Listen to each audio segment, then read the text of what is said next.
I used to believe heartbreak only came from people you loved romantically.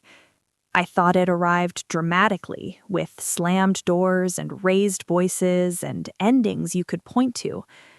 No one tells you that the deepest heartbreak can come quietly, in moments that feel ordinary, from the person who once felt safest, from the one who knew your silence better than your words, from the best friend you never planned to fall in love with.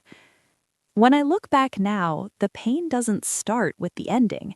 It starts with comfort, with laughter that felt effortless, with a connection that felt so natural I never questioned where it was leading. I didn't realize I was slowly crossing invisible lines, or that every late night conversation, every shared secret, every moment of emotional closeness was quietly rewriting the rules of our friendship. There's a strange, almost magical rhythm to it, where being together feels like breathing.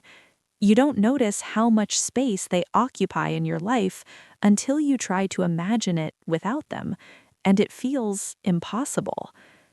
We met at a time in my life when I wasn't looking for anything extraordinary. I was just trying to get through my days. Life felt routine back then, predictable in a way that was both comforting and dull. Work, responsibilities, quiet evenings, the occasional distraction to convince myself I was doing fine. I didn't feel lonely exactly, but I didn't feel deeply connected to anyone either. Days bled into each other with a quiet monotony, and I have gotten used to the background hum of my own existence. And then, unexpectedly, there they were. It wasn't a dramatic first meeting, no sparks, no cinematic moment, just two people crossing paths and discovering, slowly, that conversation came easily. We talked about small things at first: music we liked, shows we were watching, random thoughts we never shared with anyone else because they didn't seem important enough. Except with them, everything felt worth saying. Every trivial detail became a thread connecting us. Every shared laugh seemed to stitch us closer together without either of us realizing it. What surprised me most was how safe it felt. There was no pressure to impress, no fear of being misunderstood. I could show up exactly as I was, tired, unfiltered, imperfect, and it was enough. They didn't rush to fill silences. They didn't judge my thoughts. They listened in a way that made me feel seen without being exposed. It's hard to describe the comfort of someone who simply understands you, the kind of understanding that doesn't ask for explanations or apologies. You breathe easier around them, as if your chest had been holding too much air for years, and suddenly someone opens the window. Somewhere between shared jokes and honest conversations, they became part of my everyday life. The first person I wanted to text when something happened, the voice I wanted to hear when my thoughts got heavy, the one who knew when something was wrong just by the way I said hello. I started noticing little things: the way they laughed at my bad jokes, the way their eyebrows lifted when they were curious, the way they remembered things I had forgotten I ever said. It was subtle, almost imperceptible at first, but slowly they became indispensable. We built our friendship slowly, brick by brick, without realizing how strong it was becoming. We celebrated each other's wins like they were our own. We carried each other through bad days with patience and understanding. We learned each other's moods, triggers, and soft spots. We knew when to push and when to pull back. Even when life was messy, even when one of us felt lost or broken, we created a space where it was safe to exist, entirely ourselves. That kind of intimacy is rare. It's not the kind people write songs about, but it leaves a mark all the same. People around us noticed before I did. They'd smile knowingly, make comments that made me uncomfortable. They'd ask questions I laughed off. I told myself they were reading too much into it. I told myself this was just what a deep friendship looked like, that not every strong connection needed a label. But deep down, I knew something was changing, something I couldn't yet name. Because there was no obvious reason to question it. We weren't crossing physical boundaries, we weren't confessing feelings, we weren't doing anything that looked like love from the outside, but emotionally we were intertwined in ways I didn't yet understand. We relied on each other in ways that went beyond friendship, even if we never said it out loud. And the longer I stayed close, the more I realized that just friends was becoming harder and harder to define. They were there for me during moments when I felt like I was falling apart. They heard my fears, my doubts, the things I rarely admitted to myself. And I was there for them too. I held space for their vulnerabilities. I listened to their worries. I learned the stories they carried quietly, the ones that shaped who they were. The kind of presence that doesn't demand anything in return, but gives everything anyway. It's rare, and I loved it. Without realizing it, I loved them. There's something dangerous about being that close to someone without acknowledging what it means, because feelings don't ask for permission, they don't wait for clarity. They grow in the quiet moments, in the shared laughter, in the comfort of being understood. I didn't wake up one day and realize I loved them. It was more subtle than that. It was the way my mood lifted when their name appeared on my phone, the way I felt disappointed when they were busy, the way their opinions mattered more than anyone else's, the way my world felt slightly off when they weren't around. Still, I ignored it. I told myself I was overthinking, that this was just attachment, that deep friendships could feel intense without turning into something else. I reminded myself of the risks, of what could be lost if I was wrong, of how fragile our balance really was. So I stayed quiet, and in that silence the lines blurred even more. We began sharing more of our inner worlds, dreams we hadn't told anyone else, fears we pretended didn't exist, late-night conversations that stretched into early mornings where time seemed to disappear. There was intimacy in those moments, even without touch, a closeness that felt personal, exclusive, and hard to define. Sometimes I'd catch myself wondering if they felt it too, if the pauses in conversation meant something, if the way they remembered small details was accidental, if the way they showed up for me, consistently and gently, meant more than friendship to them as well. But I never asked, because asking would change everything. There's a strange comfort in uncertainty. As long as nothing is said, nothing is ruined. As long as feelings stay unspoken, the friendship stays intact. Or at least that's what I told myself. Life continued around us, responsibilities, other relationships, distractions. We both dated other people at different times, and each time it happened, something in me tightened. I told myself it was jealousy on behalf of a friend, that I just wanted them to be happy, but deep down, it hurt in ways I couldn't explain without admitting the truth. And the truth was this: I was slowly falling in love with my best friend. I didn't want to, I didn't plan to, and I didn't know what to do with that realization once it settled in my chest. Loving them felt natural, inevitable, and terrifying all at once, because loving them meant risking everything we had built, and losing them wasn't an option I knew how to survive.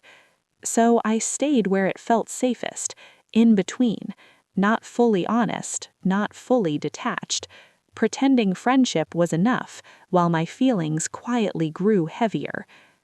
Looking back, that was the beginning of the end, not because love is wrong, but because silence creates space for misunderstandings, because unspoken emotions don't disappear. They wait, they build, and eventually they demand to be acknowledged. At the time, though, I still believed we had time. that things would sort themselves out naturally, that if it was meant to become something more, it would, and if it wasn't, I could somehow teach my heart to stay where it belonged. I didn't know yet that every story reaches a moment where pretending becomes impossible, and that moment was closer than I thought. At first, nothing looked different on the surface. We still talked every day. We still laughed the same way. We still shared the small details of our lives like they mattered. But underneath all of it, something had shifted. I could feel it in the way my chest tightened during certain conversations, in the way I started choosing my words more carefully, in the way I noticed things I never had before. Every joke, every compliment, every tiny gesture carried more weight than it should have. The more I noticed, the more I realized I was living in a constant state of hyper-awareness. My thoughts circled endlessly around their presence. I wondered how they perceived me. Did they notice the subtle shifts in my tone? Did they sense the longing I couldn't hide? Every small change in our routine felt amplified in my mind, magnified by the weight of feelings I wasn't ready to name. And that's when the fear crept in. I became afraid of wanting too much, afraid of expecting something they never offered, afraid of ruining what we had by imagining something more. I started policing my own emotions, reminding myself to stay in my place, to remember the boundaries we had never officially set, but somehow both understood. Every interaction became a test of restraint. Every smile, every laugh, every lingering pause felt like an invitation and a warning all at once. The problem was, boundaries are hard to maintain when they were never clearly defined in the first place. We leaned on each other more than ever during that time. Life wasn't easy for either of us. Stress, uncertainty, moments of self-doubt, and every time something went wrong, we turned to each other instinctively. It felt natural, familiar, but it also felt confusing, because the emotional support we gave each other felt deeper than what most friendships allowed. I started noticing how I craved their presence even in mundane moments, when I had a small victory at work, when I burned dinner, when I laughed at a silly show alone. I wanted them there, and the ache of wanting them there was growing. There were nights when we talked until one of us fell asleep mid-sentence, long, meandering conversations where we covered everything from childhood fears to hypothetical futures. It felt effortless, intimate, sacred even, and every time I hung up or closed my phone, there was a hollow ache, a quiet pull, as if a piece of me had stayed behind in the call. Sometimes I'd catch myself wondering if they felt it too, if the pauses in conversation meant something, if the way they remembered small details was accidental, if the way they showed up for me, consistently and gently, meant more than friendship to them as well. But I never asked, because asking would change everything, and fear held me silent. There's a strange comfort in uncertainty. As long as nothing is said, nothing is ruined. As long as feelings stay unspoken, the friendship stays intact. Or at least, that's what I told myself. But life has a way of complicating comfort. We both dated other people at different times, and each time it happened, something in me tightened. I told myself it was jealousy on behalf of a friend, that I just wanted them to be happy. But deep down, it hurt in ways I couldn't explain without admitting the truth. Every time they mentioned someone else, every time they laughed a little differently around someone new, I felt the quiet pang of loss. I started pulling back in small ways, trying to protect myself, replying a little later, sharing a little less, pretending I was busier than I was. I hoped that creating distance would ease the weight in my chest, that maybe if I stepped back emotionally, my feelings would soften. They noticed. They asked if something was wrong, if I was okay, if they had done something, and in those moments, I wanted to tell the truth. I wanted to say everything I had been holding back, but fear kept my mouth closed. Fear of changing the dynamic, fear of being misunderstood, fear of losing them altogether. So I smiled through it. I said I was fine. I blamed stress. I blamed life. Anything but the real reason. But pretending takes energy, and eventually it starts to crack. There were moments when I felt resentment creeping in, and that scared me more than anything else. I didn't want to resent someone I cared about so deeply. I didn't want to feel hurt by things that weren't meant to hurt me. But emotions don't always ask for permission to show up. I felt caught in a situation I didn't know how to escape, too emotionally invested to pretend everything was normal, too afraid to be honest, too attached to walk away. It was exhausting, carrying feelings that had nowhere to go. And in that exhaustion, I started to realize something painful. The friendship we had built on comfort and understanding was now being tested by unspoken expectations, by feelings that were no longer innocent, by a closeness that had crossed into territory neither of us knew how to navigate. I wasn't just afraid of losing them anymore. I was afraid that staying silent was already costing us something. Because love, when it's hidden for too long, doesn't fade quietly. It waits, it pressures, it demands acknowledgement, and sooner or later, acknowledgement comes, whether you're ready or not. The turning point didn't arrive the way I imagined it would. There was no dramatic confession, no perfectly timed moment where everything finally made sense. It came quietly, almost accidentally, during an ordinary conversation that felt safe enough to be honest in. We were talking about life, the things we feared, the things we dreamed about, the way time had a way of moving without permission. It was one of those conversations that starts light and slowly drifts into something heavier until you realize you're standing at the edge of an emotional cliff. At some point, there was a pause, the kind that lingers just long enough to feel intentional, and in that silence, something in me broke open, a truth I could no longer contain pressed against my chest like it wanted out, like it had been quietly demanding space for months. I don't remember the exact words I used. I only remember the feeling, my heart hammering, my hands trembling, my breath shallow. I remember admitting that things felt different to me, that the friendship didn't feel the same anymore, that I was struggling to understand where I stood. I didn't say the word love at first. I danced around it, hoping they'd understand without me having to say it out loud. But avoidance has a way of unraveling when honesty starts to surface, and eventually, the truth found its way into the conversation. I told them I cared about them in a way that went beyond friendship. The moment the words left my mouth, everything changed. They didn't react the way I feared, but they didn't react the way I had hoped either. There was no anger, no rejection that felt cruel or dismissive. Instead, there was confusion, surprise, a softness that somehow made it hurt more than I could have anticipated. They admitted that they had felt the closeness too, that they valued what we had deeply, and that I wasn't imagining the bond between us. But then came the part I wasn't ready for. They weren't in the same place I was. They didn't see me the way I saw them, or at least they weren't ready to. They didn't want to risk the friendship by crossing a line they weren't sure they could come back from. They were afraid of losing what we had built.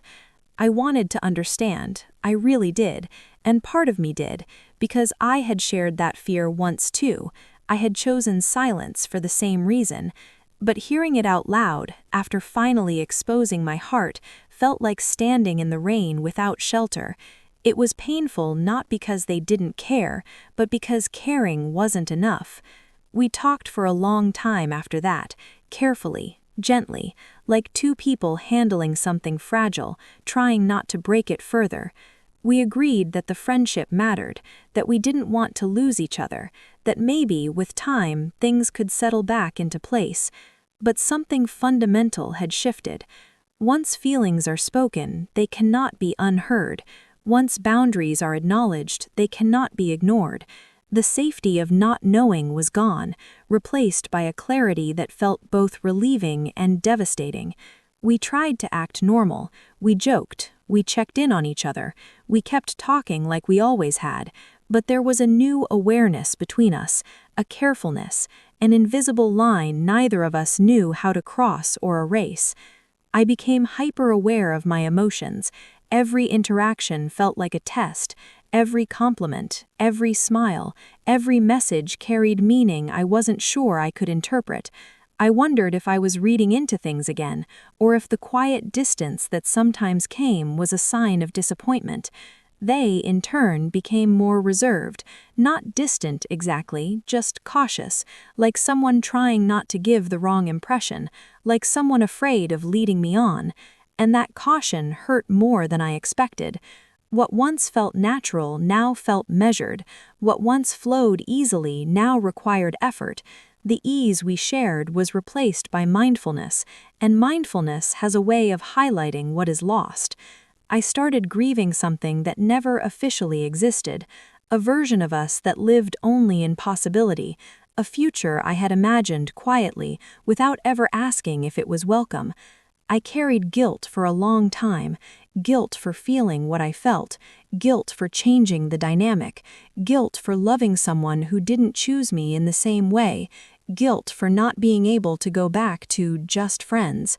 We both tried to hold on to the friendship, but it was slipping through our fingers, not because we didn't care, but because we didn't know how to be what the other needed anymore. There were moments of closeness that felt familiar and comforting, followed by stretches of distance that felt cold and confusing. Mixed signals, unintentional or not, kept me stuck between hope and acceptance. I replayed every conversation, every laugh, every pause, searching for hidden meanings, trying to make sense of what had shifted. The emotional limbo was exhausting. I realized then that honesty, while necessary, doesn't always bring relief. Sometimes it simply exposes wounds that were already there. Sometimes it forces you to confront truths you're not ready to accept. I wanted clarity. What I got instead was a new kind of uncertainty. And slowly, painfully, I began to understand that the turning point wasn't just the confession.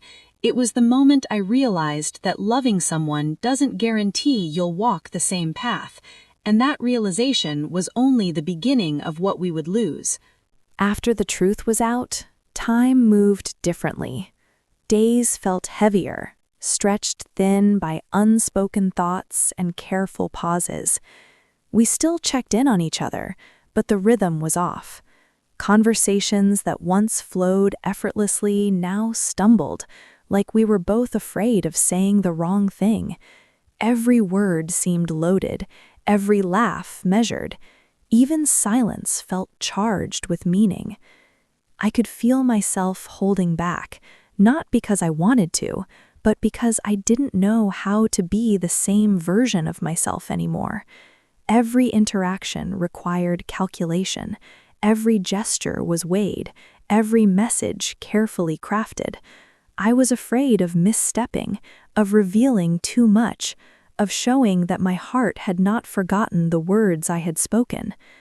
They tried to be kind. That part never changed. They were gentle, considerate, and mindful of my feelings. But kindness can be painful when it comes from someone you love and can't have. Every thoughtful message reminded me of what we weren't. Every supportive gesture felt like a reminder of the boundary standing between us. I started noticing the spaces where they used to be, times they would normally reach out but didn't, moments when I wanted to tell them something small but hesitated. I didn't want to lean too much. I didn't want to seem dependent. I didn't want to make things harder for either of us. But the ache of wanting them near persisted. Every day without their closeness felt like a slow erosion. And the strange thing was, they noticed too. They asked again if I was okay, if I needed space, if they were doing something wrong.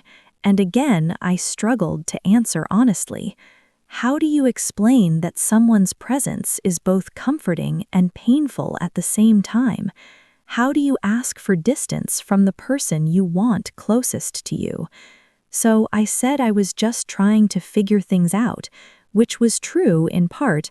I was trying to figure out how to exist alongside someone I loved but could not have. The more distance I created, the more complicated things became. They seemed unsure of how to show up for me, unsure of what was allowed, unsure of whether reaching out would help or hurt. That uncertainty created more space between us, and that space grew quietly, steadily. Misunderstandings started to pile up. Small things became heavy. A delayed message, a brief tone of hesitation, a forgotten detail, all felt amplified, as if proof that the connection we once had was slipping. We avoided difficult conversations, thinking silence would protect us. Instead, it built walls, walls I didn't know how to climb. There was one conversation I still replay in my mind. It wasn't dramatic, it wasn't cruel, it was honest in a way that felt final. They said they felt like they were losing me, that they didn't know how to be close without hurting me, that they missed how things used to be.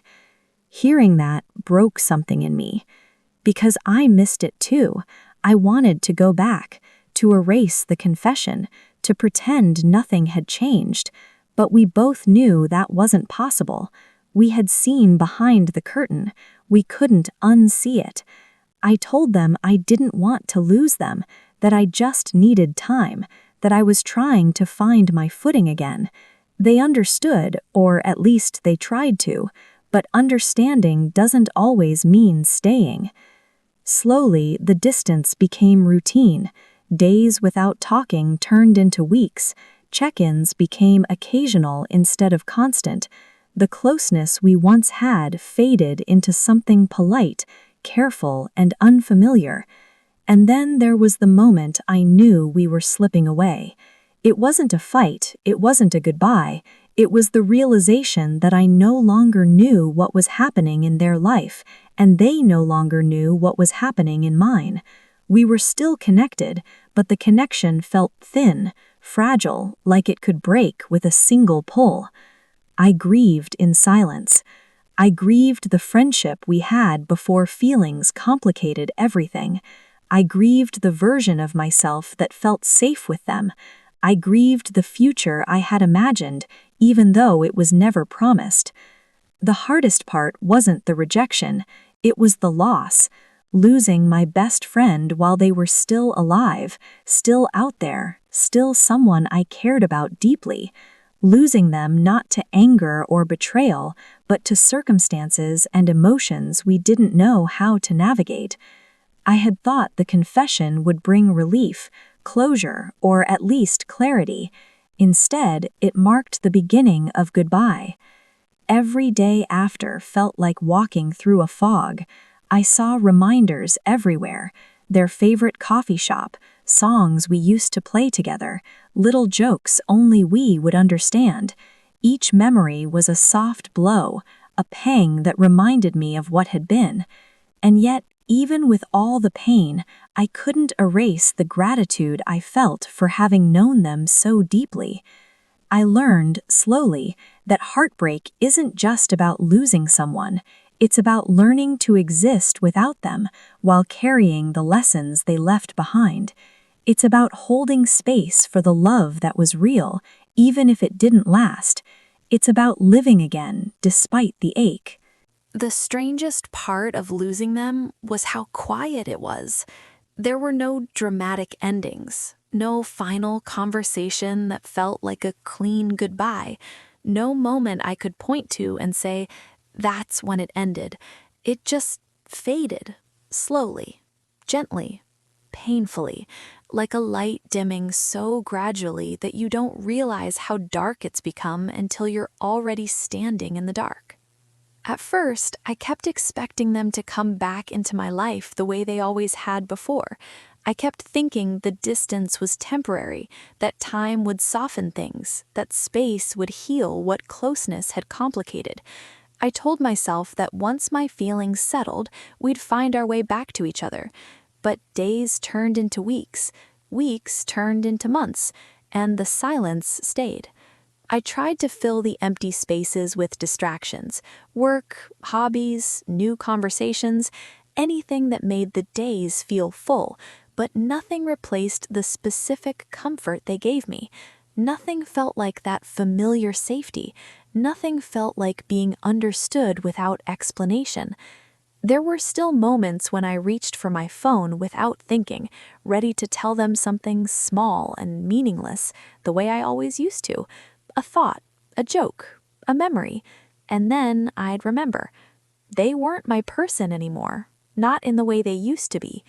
That realization hurt in a way that felt physical, like a quiet ache that lived in my chest and appeared when I least expected it, in empty moments, in late nights, in familiar places that now felt unfamiliar without them. I replayed memories constantly, conversations, laughs, inside jokes, long talks that once felt endless.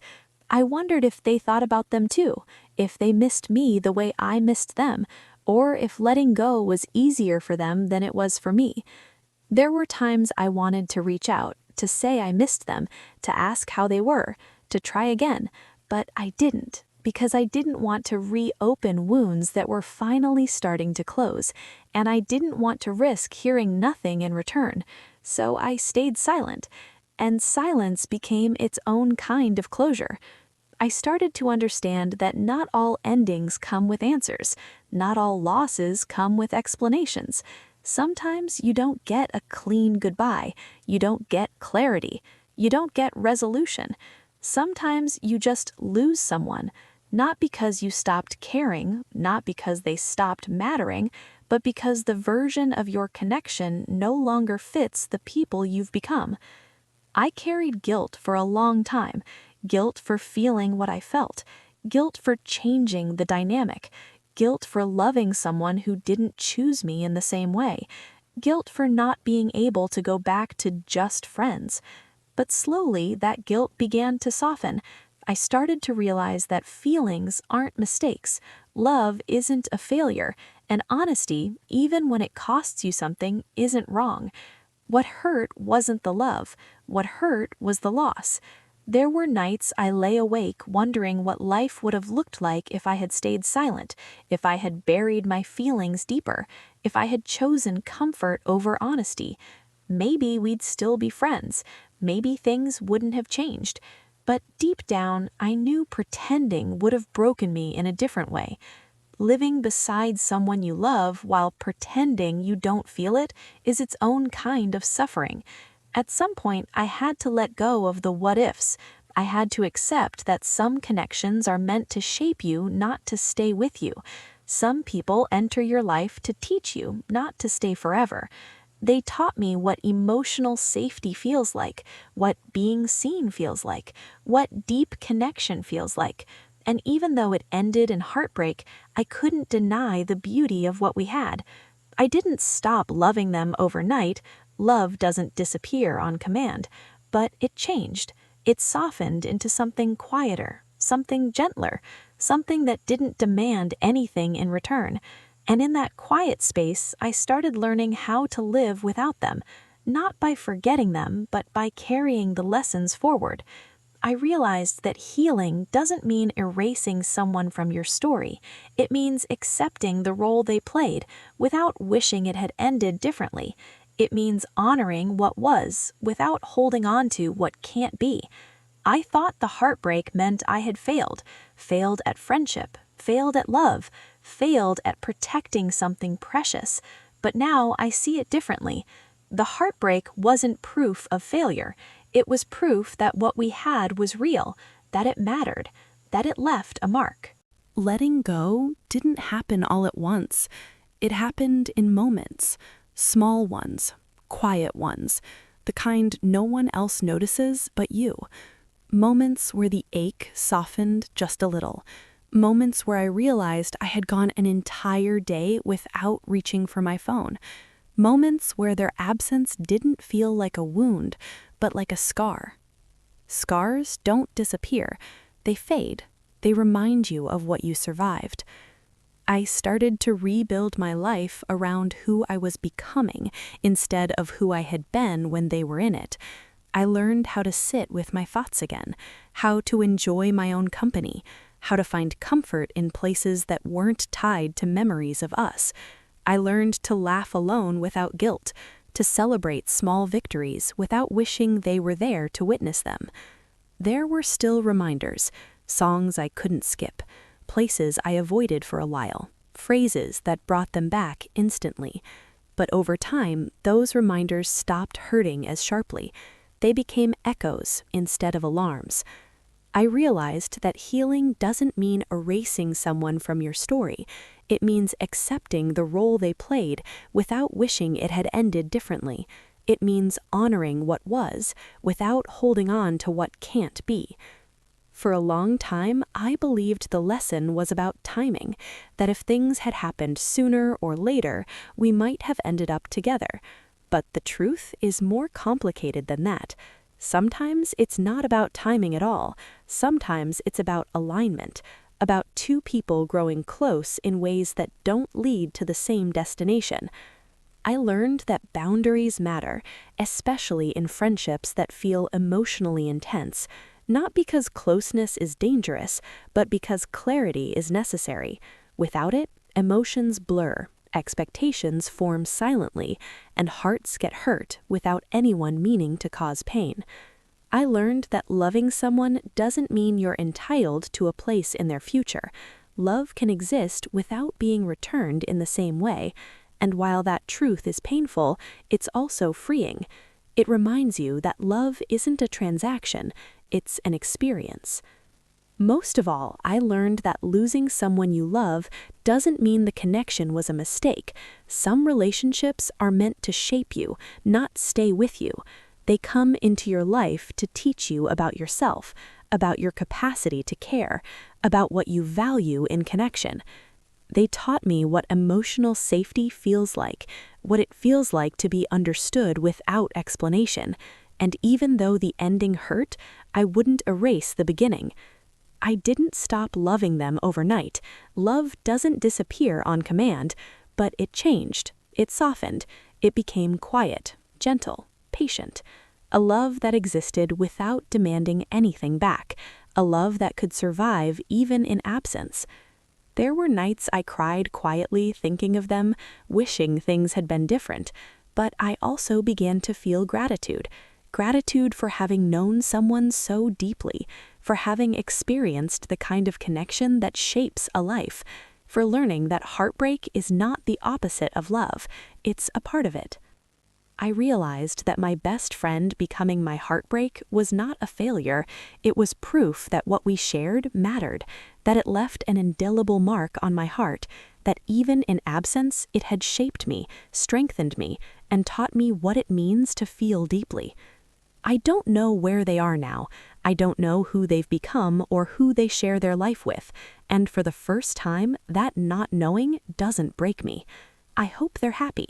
I hope they feel loved, and I hope they remember me with kindness, the way I remember them. There's a quiet peace in acceptance, in understanding that some chapters close without turning into the story you imagined, that some people remain part of your heart even when they're no longer part of your life. My best friend became my heartbreak, but they also became my lesson. They taught me that love requires courage, that honesty has consequences, and that sometimes choosing truth means choosing loss, and even then, it's still worth it. Because loving deeply, even when it ends, is better than never allowing yourself to feel at all. And if I ever find myself standing at the edge of that choice again, between protecting my heart and honoring my truth, I know now what I'll choose. I'll choose honesty, even if it breaks my heart.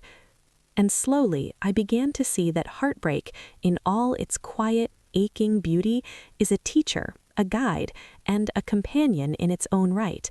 It shows us what we are capable of, what we can endure, and what we can carry forward with courage. Love may end, but the lessons it leaves behind last forever.